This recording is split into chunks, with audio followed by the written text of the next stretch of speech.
choisi de ne pas faire de PowerPoint parce que j'ai appris de mes étudiants qu'au bout de 20-25 minutes de PowerPoint, ça tue. Là, ça fait 2 heures qu'on essaie des PowerPoint. Non, je plaisante. Je vais essayer de le faire sans filer. D'une part parce que le sujet se prête peu à visualisation. Donc ce qui m'a été proposé, c'est de partager avec vous un thème qui est... Pardon. Il m'a été proposé de partager avec vous un thème qui m'a occupé pendant 2 ans pour écrire un bouquin qui s'appelle Wine Positioning chez Springer. Et donc, comme son nom l'indique, le sujet était le positionnement et la question du positionnement. Donc, pourquoi le positionnement? On va voir comment, et puis on conclura rapidement. L'idée de ce bouquin est donc qui se veut un peu un manuel, c'est pas une recherche que je vais évoquer, c'est un manuel, c'est-à-dire une première partie qui est plutôt faite avec des outils, des méthodos classiques en marketing. Je suis prof de marketing à Cambridge, je ne fais pas que des trucs dans le vin. Et la deuxième partie, avec l'aide de mes étudiants, dont certaines sont ici d'ailleurs, on a fait un petit tour du monde d'appellations, de régions, et puis de marques, puisqu'il y a les 2 modèles, sans vouloir les opposer, qui sont quand même sur deux business models différents. Voilà, et donc on a essayé d'appliquer plein d'outils, donc en 10 minutes je vais juste en prendre un, qui est très classique, très ancien, marketing, sur lequel on a revisité la question de qu'est-ce que ça veut dire le positionnement, et notamment le positionnement d'un vin. Pourquoi ça? Parce que cette question est d'autant plus intéressante quand on est dans un secteur où la surproduction menace. Et ces dernières années, les dernières décades, il y a eu plein de moments où dans le monde en général, ou ici en particulier dans certaines régions, la question de la surproduction s'est posée. La deuxième raison qui motive cette recherche, c'est quand on pose la question à des gens, comment positionnez-vous votre produit, votre vin notamment, assez souvent j'ai remarqué que la réponse c'est je le positionne entre 4 et 6 euros, par exemple. C'est intéressant comme réponse, mais c'est pas ça, ou c'est pas que ça le positionnement. Ça appauvrit beaucoup la réflexion, et donc allons plus loin que la variable du prix, qui en est une parmi d'autres, qui est peut-être la première, ça reste à vérifier pour certaines catégories de produits, mais il y a bien d'autres dimensions à citer. Voilà.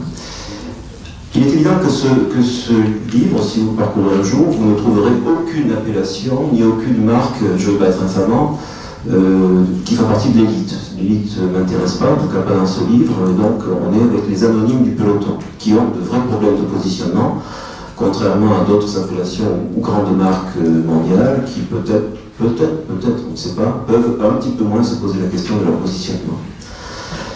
Voilà, puis dernière motivation de ce tour d'horizon, c'est que vous êtes dans un secteur où beaucoup, à juste titre, se revendiquent comme unique. Je fais des lectures du storytelling de très nombreux produits, notamment des grands crus, mais pas que, où derrière cette unicité, d'ailleurs on a fait un travail avec Florine Nivin qui est là aussi, on avait analysé le storytelling des grands crus sans être infamant. Derrière ce discours d'unicité, il y avait un discours qui était très standardisé, intéressant, mais c'est vrai que c'est difficile de se différencier avec ce critère d'unicité. Voilà un petit peu les raisons qui m'ont poussé à passer 2 ans environ, temps partiel, à travailler sur que dit le marketing de façon générale, pour qu'est-ce que c'est qu'un bon positionnement. Et ensuite, essayons d'appliquer, encore une fois avec la participation des étudiants que j'ai retravaillé par derrière, sur des appellations, des marques qu'on ne connaît pas, qu'est-ce que ça peut vouloir donner comme sens quand on est à l'autre bout du monde. Et qu'on a moins d'1 minute pour choisir son vin. Bien, 6 critères sont peut-être à retenir, vous les connaissez peut-être, vous allez dire peut-être c'est évident, mais j'aime bien aussi, je suis prof, hein, donc j'aime bien enfoncer des portes ouvertes et répéter des choses, les marteler, pour que ça rentre. Le premier critère, c'est un bon positionnement, c'est un positionnement simple. La simplicité. Ça paraît évident, mais vous êtes dans une profession où la complexité est une qualité. Et c'est aussi intéressant que de se revendiquer complexe. Mais le marketing, de façon générale, dit soyez simple, si vous voulez que ça mémorise. Un exemple, chaque fois j'essaie d'en prendre un rapidement. En Espagne, on a étudié 3 ou 4 appellations, donc surtout pas la Rioja, surtout pas les Ribera del Duero, qui sont connus, qui n'ont pas de problème de positionnement, a priori, on peut le penser. Par exemple, on a pris la Mancha. La Mancha, c'est la plus grande appellation dans le centre-sud-est de Madrid. Traditionnellement orienté volume, traditionnellement une image qui n'était pas du haut de gamme. Hein, ça change en ce moment sur la Mancha. Vous avez là un grand vignoble avec un grand réservoir de production, avec des qualités climatiques qui font que le traitement de la vigne est limite, est faible, et donc avec toutes les tendances qu'on a entendues ce matin sur le bio, sur la viticulture raisonnée, ça le fait, comme on dit.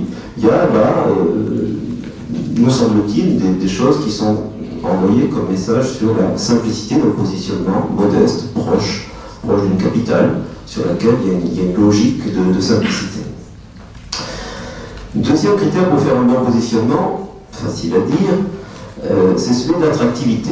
Être intéressant.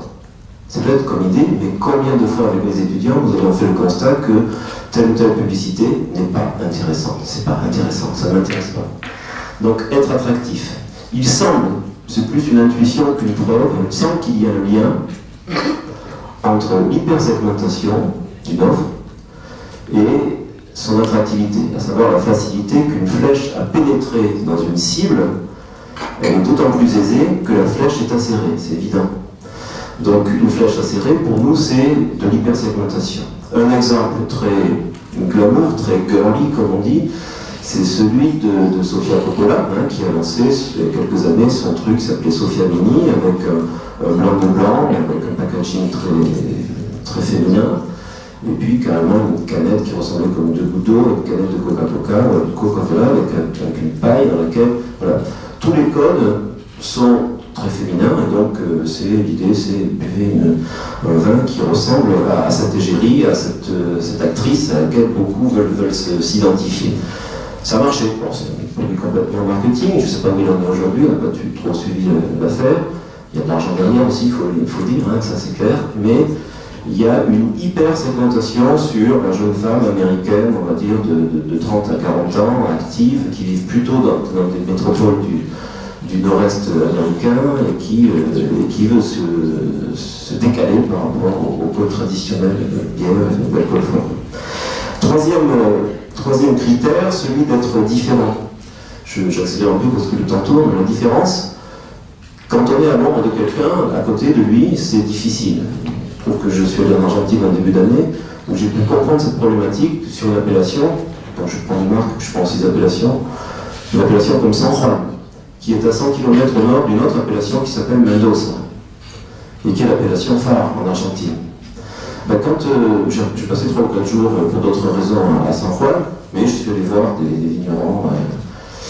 Combien de fois c'est revenu cette question de se dire comment arriver à la fois à attraper des choses qui sont quand même très proches sur le plan des qualités intrinsèques de l'appellation, le climat, un pied de Cordillère des Andes, un piémont, un climat très sec, avec un ensoleillement très fort, etc. Beaucoup de choses qui sont communes à Mendoza, mais qui sont rivales aussi. Et que donc, avec une puissance beaucoup plus faible, pouvoir trouver, donc certains y travaillaient au niveau de l'appellation, savoir comment pouvoir se décaler en disant que nous ne sommes pas Mendoza sur une scène nationale où le marché domestique est assez déprimé, et sur une scène internationale où il y a d'autres voisins, qui sont les Chiliens, qui aussi nous font de l'ombre. Donc la question de la réflexion sur la différence. C'est un petit peu la même problématique que les vignerons de l'Oregon ou de l'État de Washington, qui ont sans doute plus d'avenir devant eux, peut-être, je m'engage un peu, que ceux de Californie qui subissent de plein fouet la crise climatique, qui ont des vrais problèmes, et là aussi j'ai visité certains d'entre eux, pour eux c'est plus du tout du fun que de réfléchir sur l'urgence de travailler sur la lutte contre le réchauffement climatique, parce qu'il y a du stress hydrique, il y a tous ces incendies dont on parle, il y a ces vendanges qu'on est obligé de faire la nuit, enfin il y a tous ces éléments qui sont... Et au-dessus d'eux se trouvent les vignerons de l'Oregon et de l'État de Washington, qui travaillent énormément sur cette différence. Il y a déjà des wine journalistes qui ont développé de grands thèmes sur l'avenir de la viticulture américaine qui va peut-être remonter vers le nord, donc attraper cette opportunité.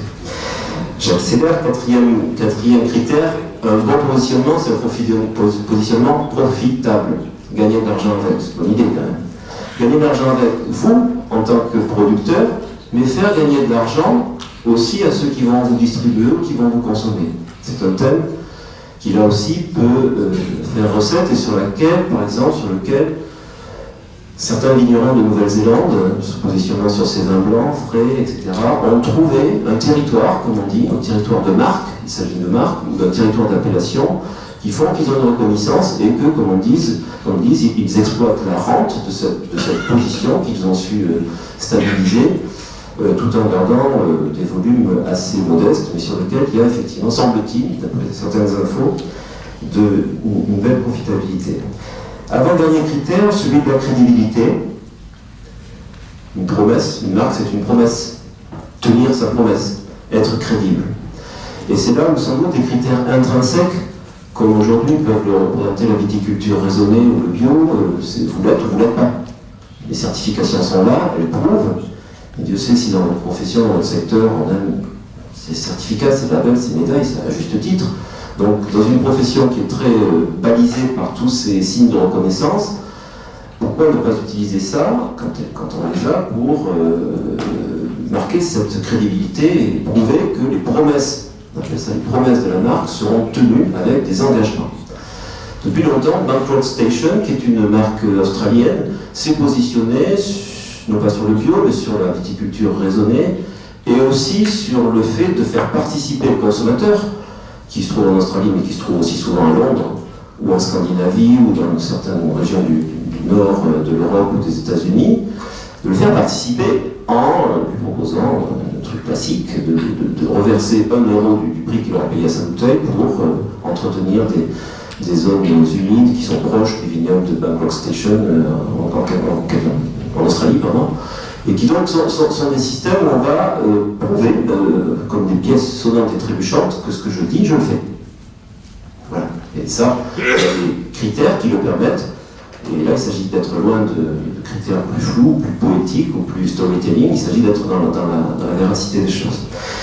Et enfin, le dernier critère, c'est celui de la durabilité. Alors attention, quand je dis critère de positionnement durable, ça ne veut pas dire critère de positionnement greenwashing, ou ça ne veut pas dire green tout simplement. Non, le durable, ça veut dire changer ce mot, si vous voulez, par le mot le capitaliser dans le temps, ou bien encore faire preuve de constance, ou bien encore ne pas changer tous les jours de positionnement. La constance.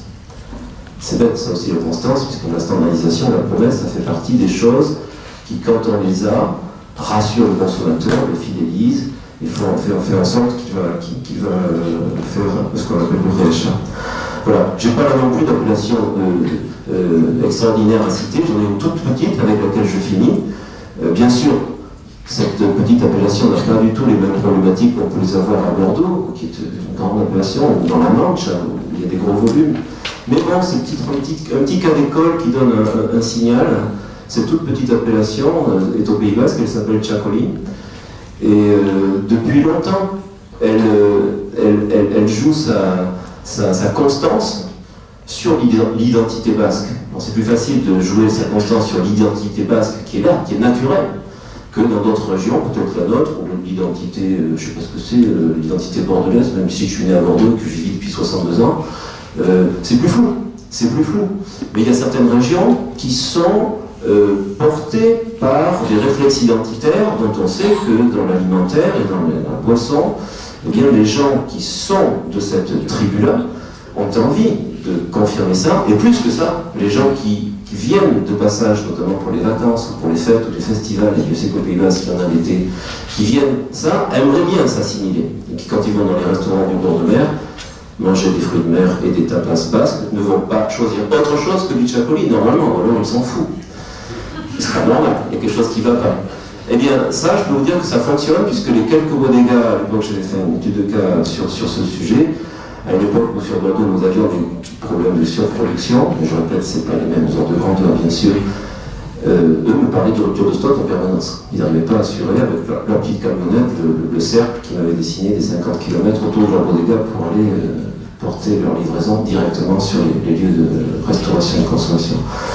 Voilà, mon petit truc, c'est juste des petits aides-mémoires que vous pouvez mettre un post-it au-dessus de votre boulot en disant: vous, dans votre château, ou dans votre appellation, ou dans votre marque, dans votre région, est-ce que de temps en temps, on ne pourrait pas revisiter ces questions-là? Moi, je le fais avec mes étudiants sur des études de cas, mais on fait le point sur les 6 trucs, si vous voulez bien. Et puis, on a toujours des dents creuses, on a toujours des trucs où on est meilleur. Et je pense que c'est une bonne façon de réfléchir pour aller au-delà du simple fait, mon vin est positionné entre 6,50 et 6,60 en ce moment. Voilà. Merci.